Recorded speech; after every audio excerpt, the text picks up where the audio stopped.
সেই ক্যান্টনমেন্টে সব মেজর জেনারেল আছে, লেফটেন্যান্ট জেনারেল বা জেনারেলরা আছে। তার নাম হলো হোয়াইট ব্লাড সেল। এটা ব্লাডের ভিতর থাকে। যখন বাইরের সোলজাররা অ্যাটাক করে, রবা মোসাদ যদি আমাদের অ্যাটাক করে, আমার এই হোয়াইট ব্লাড সেল গুলি ছুড়ে অ্যাটাক করতে দেয় না। তাহলে ব্লাডের গুণাগুণ গুলা আমার মনে হয় আর বেশি ব্যাখ্যা করার প্রয়োজন নেই। ব্লাড হচ্ছে, ব্লাড যদি আপনার বডিতে না থাকে, হার্ট ফেল করবে, হার্ট তার কাজটা করতে পারবে না। হার্ট যদি কাজ না করতে পারে, আমার আর আপনার অবস্থাটা কি হবে? আমরা কিন্তু আবেগে চলি, হার্টে ভালোবাসা থাকে, আসলে হার্টে কোনো ভালোবাসা নাই। ও যদি ভালোবাসা বুঝতো, তাহলে মানুষ হার্ট অ্যাটাক করতো কেন? হার্টের একটাই কাজ, সে ব্লাডকে পাম্প করে আপনাকে উজ্জীবিত রাখে। এরকম একটা মহৎ কাজে আপনারা যারা আসলে অংশগ্রহণ করে থাকেন, আমি এইমাত্র শুনলাম, হ্যাঁ, একজন ভদ্রলোক এসে বলে গেলেন কতবার ব্লাড দিয়েছে, নিজেকে তুচ্ছ এবং নগণ্য মনে হচ্ছে। আমি যখন আমাকে তার সাথে তুলনা করছি, আমাকে মাফ করবেন। এখানে যারা বলে গেলেন, আমাদের বক্তা ডক্টর মনিরুজ্জামান বললেন ওনাদের স্বীকৃতি দেওয়া হয় নাই, এগুলো নিয়ে আপনারা ভাইবেন না। একটা বিষয় মনে রাখবেন, আপনার কোন গিভিং এর সাথে যদি এক্সপেকটেশন থাকে, দ্যাটস ডেঞ্জারাস। আমি আমার নিজের একটা গল্প শোনাই। আমি এক সময় আমার বিশ্ববিদ্যালয়ে জীবনে কত খরচ হচ্ছে সেটা আমার ডায়েরিতে লিখে রাখতাম। আমার কাজিন মেডিকেল সায়েন্সের লোক, ডক্টর, আমাকে একদিন ডায়েরিটা দেখে বলে, তুমি এগুলো কি লিখে রেখেছো? আমি বললাম আব্বার কাছ থেকে যে টাকা নেই সেটা লিখে রাখি, যে কখন এটা কি করবা এই ডেটা দিয়ে। আমি বললাম আমি যখন চাকরি করবো বাবাকে টাকা ফেরত দেবো। তোমরা ইউ ক্যান ডু দ্যাট, তুমি এটা করতে পারবে না। আমি কেন? তুমি এই টাকা যখন ফেরত দেবা, এই টাকার মান চেঞ্জ হয়ে অনেক বড় টাকা হয়ে যাবে, তুমি এটা ফেরত দিতে পারবে, তুমি যত টাকা ইনকাম করো। সত্যি তা আপনারা যে মহৎ কাজটা করেন, আপনাদের এই কাজে আসলে কোনো স্বীকৃতি দিয়ে মূল্যায়ন করা যায় না। বাংলাদেশে যদি 100 তলার একটা বিল্ডিং হয়, সেখানে যে 2টা ফ্লোরের একটা ফ্ল্যাট আপনাকে দিয়ে দেয়, সেটাও মূল্যায়ন। কিন্তু হতাশ হবেন না। আমি প্রথমেই যেটা বললাম, আমি যার সার্ভেন্ট উনি ঘোষণা দিয়েছেন। আমি ধর্মীয় পড়াশোনা করার আমার সুযোগ হয়, তারপরেও যতদূর মনে পড়ছে আপনাদের সাথে শেয়ার করে দেয়। জিবরাইল আলাইহিস সালাম এবং আদার ফেরেশতা, এখানে যে কোনো স্কলার থেকে আমি যদি ভুল বলে থাকি আমাকে সংশোধন করবেন। আল্লাহ সুবহানাহু ওয়া তাআলাকে জিজ্ঞেস করতেছেন, হে আল্লাহ, এত বড় পাহাড় বানিয়েছো, এর চেয়ে বড় কি কিছু আছে? ফেরেশতারা দুনিয়া দেখে আশ্চর্য হয়ে গেছে, এটা কি? বাইবেল এবং কোরআনের মেসেজ অলমোস্ট সেম। বাইবেলে আছে যে আল্লাহ সৃষ্টি করছেন দুনিয়া 6 দিনে, আল্লাহ একদিন রেস্ট নিয়েছেন।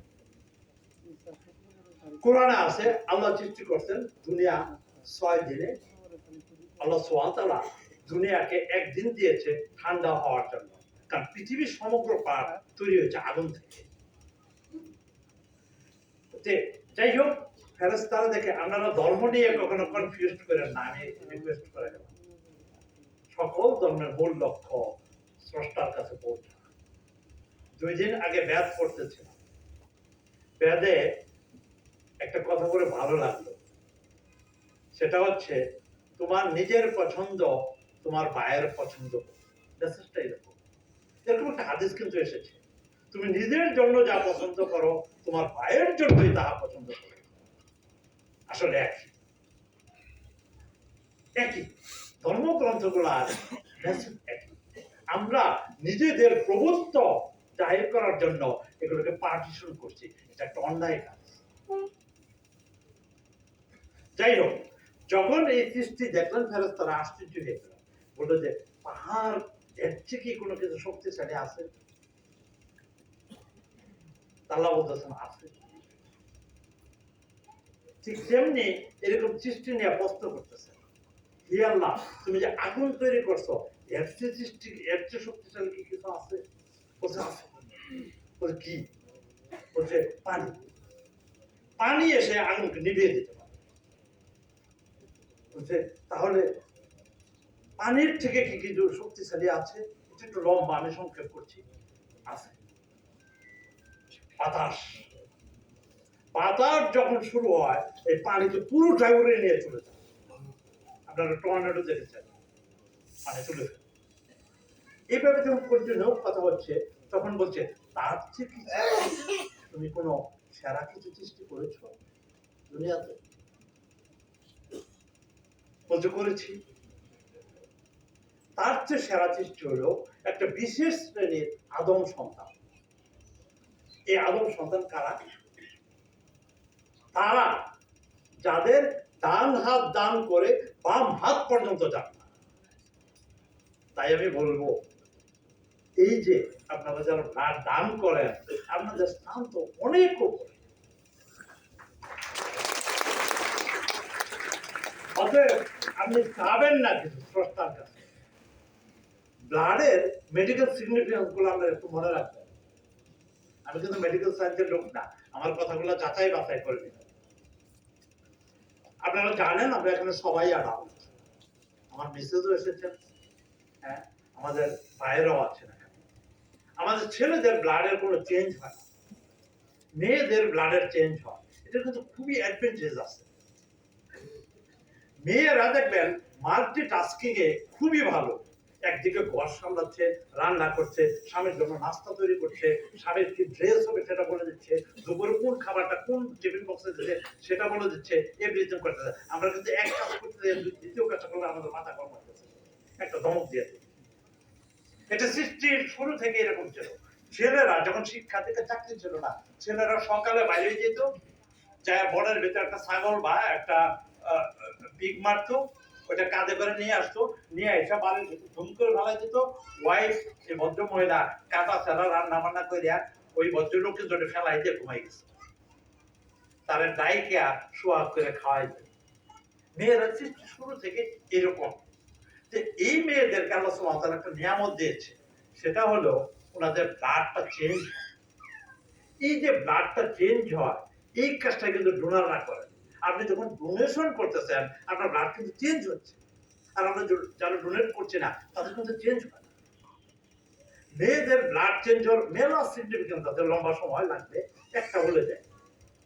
ইসলামিক দৃষ্টিতে ছেলেদের গোল্ড পরা প্রহিবিটেড, আপনারা জানেন এটা? চিন্তা করেছেন কেন? চিন্তা করবেন, এটাই কিন্তু আমাদের সাধারণ মানুষের জ্ঞানীদের সাথে ডিফারেন্ট। একদম ক্লিয়ার হাদিসে আসছে যে জ্ঞানী যদি 1 ঘন্টা চিন্তা করে, আর একজন ইমানদার ব্যক্তি সারা রাত্রি যদি তাহাজ্জুদ করে, জ্ঞানীর 1 ঘন্টা সমান না। সুবহানাল্লাহ। যাই হোক, মেয়েদের যে এই যে ব্লাড চেঞ্জ হয়, এই জন্য আসলে ওরা গোল্ড পরতে পারে। বিজ্ঞান দেখছে, গবেষণা করে যে ছেলেদের গোল্ড পরা ইসলামে প্রহিবিটেড কেন। আমরা যখন গোল্ড পরি, তখন গোল্ড থেকে বা যে কোনো মেটাল থেকে একজন রেডিয়েশন হয়। যখন এই রেডিয়েশন হয়, এই রেডিয়েশন যে ব্লাডটা চেঞ্জেবল না, তার জন্য ক্ষতিকর। বিজ্ঞান বলছে ব্লাড ক্যান্সারের it may be one of the cause. ক্যান্সারের কিন্তু কারণটা আমরা এখনো জানি না, এটা একটা ব্লাইন্ড ট্রিটমেন্ট হচ্ছে এখন। আপনি যদি ক্যান্সারের কারণটা জানেন, আপনার মেডিসিন কোম্পানিগুলা বিলিয়নস এন্ড বিলিয়নস ডলার নিয়ে বসে আছে আপনাকে গিফট করার জন্য। ওরা 1 মাসে এই বিলিয়নস এন্ড বিলিয়ন ডলার বানাইছে। এনে মেয়েদেরকে আল্লাহ সুবহানাহু ওয়া তাআলা এই গোল্ড পরার তৌফিক দিয়েছে, কারণ তাদের ব্লাড সার্কেল প্রতি মাসে চেঞ্জ করে। আমার সামনে যারা মেয়েরা আছেন, আপনারা কিন্তু অনেক কারণেই ভাগ্যবান পুরুষদের তুলনায়। পৃথিবীতে একমাত্র আল্লাহ সুবহানাহু ওয়া তাআলা 18,000 মুখলুকা তৈরি করেছে মানুষ সহ। 17,999টা মুখলুকাদের ভিতর পুরুষরা সুন্দর, শুধু আমাদের মধ্যে আপনারা সুন্দর। আপনি কবুতর দেখেন, যেটা গলা সুন্দর, ডাকে ভালো, এটা পুরুষ। বাঘ যেটা দেখতে সুন্দর, ওটা পুরুষ। ময়ূর যেটা পেখম মেলে, ওটা পুরুষ। অতএব আপনাদেরকে আল্লাহ খুব বেশি যত্ন রেখেছেন। ওই জন্য করতে হবে কি, আমাদেরও শুকরিয়া করতে হবে, আপনারাও করবেন। অনেক কথা বলে ফেললাম, এখন আর যে একটা কথা বলে আমি নেমে যাচ্ছি। I am so sorry. আমি একটা বিশ্ববিদ্যালয়ে অধ্যাপনা করি। আপনারা জানেন আমাদের লিমিটেশন থাকে, যেহেতু আমার বিশ্ববিদ্যালয়টি বেসরকারি বিশ্ববিদ্যালয়, আমরা ছাত্রদের টাকায় চলি। আমার বেতনটাও ছাত্রদের টাকায়।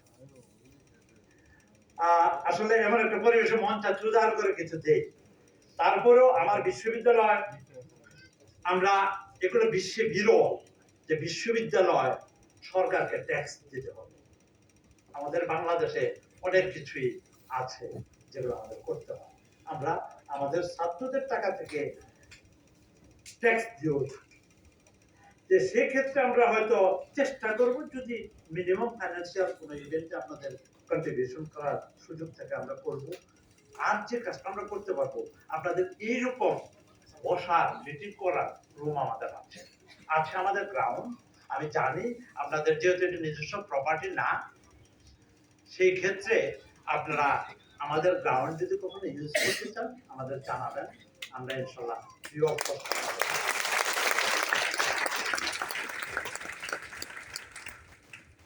আমি একটা জীবনের শিক্ষকতা সময়ের বড় অংশ কাটিয়েছি ফিজিতে, FIJI, it's an island country.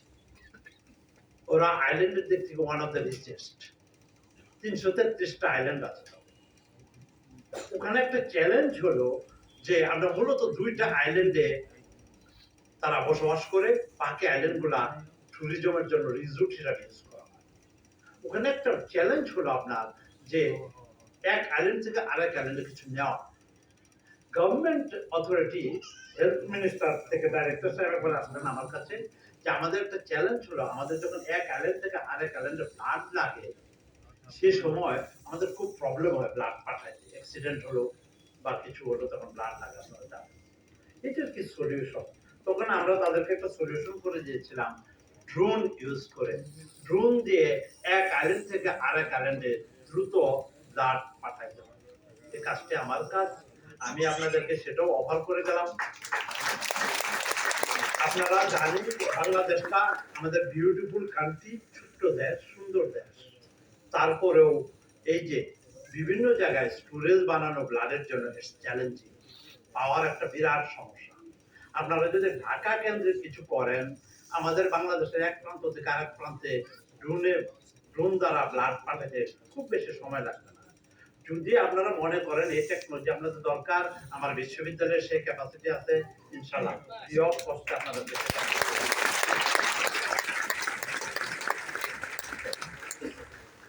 এই আমি এখনো থামি, আমাদের জন্য দোয়া রাখবেন, আপনাদের জন্য দোয়া রইল। আমাদের তরফ থেকে যদি আপনাদের কোনো হেল্প লাগে, যারা ডোনার, যারা এই বললেন গ্রাহক যারা, আমি সেটাও বলবো, ব্লাড যারা নেন, আমাদের তরফ থেকে আমাদের বিশ্ববিদ্যালয়ের কোনো শিক্ষককে যদি প্রয়োজন হয়, কোনো স্পিচ দেওয়ার, কোনো অ্যাক্টিভিটিসে অ্যাটেন্ড করার, আমরা এগ্রি আছি। আপনারা আমাদের ডাকবেন। আমি জানি আপনাদের ওই ওয়ার্কফোর্সটা নেই। আমরা বাংলাদেশের প্রথম বিশ্ববিদ্যালয়, বেসরকারি বিশ্ববিদ্যালয়ের মধ্যে আমরা সুন্দর একটা পিএনসিসি ইউনিট করেছি। আপনারা যদি আমাদের ভিডিও বা অ্যাক্টিভিটিস দেখেন, ওখানে ওদেরকে দেখতে পাবেন ওরা কত রাষ্ট্রীয় সম্মাননা নিয়ে এসেছে, কত ইফিসিয়েন্ট। আপনাদের যদি কখনো প্রয়োজন হয় যে আমাদের ওয়ার স্কাউট বা পিএনসিসি টিমের আপনাদের দরকার, আমাকে জানাবেন, আমি তাদের সাথে কথা বলে ইনশাআল্লাহ তাদের সাপোর্ট আপনাদেরকে দেব। সবাই ভালো থাকবেন, আমরা সবাই মিলেই বাংলাদেশ। একটা জিনিস মনে রাখবেন, রাষ্ট্রের কোনো চরিত্র নাই, রাষ্ট্রের আসলেই চরিত্র নাই। রাষ্ট্র তো একটা মেটালিস্টিক থিং, ওর চরিত্র কি থাকবে? কথাটা কি সত্য? হয়তোবা সত্য, আসলে মিথ্যা। রাষ্ট্রের চরিত্র আছে। রাষ্ট্রের চরিত্র বলতে কি? এই যে আপনি যে একজন ইন্ডিভিজুয়াল, আপনি যে একা একজন মানুষ, আপনার চরিত্রের ভালো গুণগুলা নিয়ে রাষ্ট্রের চরিত্র হয়। তা আমাদের রাষ্ট্রের একটা চরিত্র আছে, বাঙালি জাতির একটা ইতিহাস আছে। পৃথিবীর যদি টপ জাতিগুলোর মধ্যে ধরেন, বাঙালি জাতি কিন্তু একটা।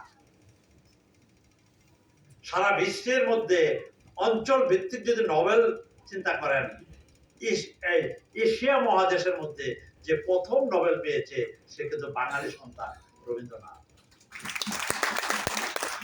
অতএব যেহেতু এই সামনে আমাদের ভাষার মান, এই যে আমাদের কত সুন্দর যে বাংলা নামে আমাদের একটা দেশ আছে, বাংলা নামে আমাদের একটা ল্যাঙ্গুয়েজ আছে, বাঙালি নামে আমাদের একটা জাতীয়তা বোধ আছে, আমরা কত লাকি।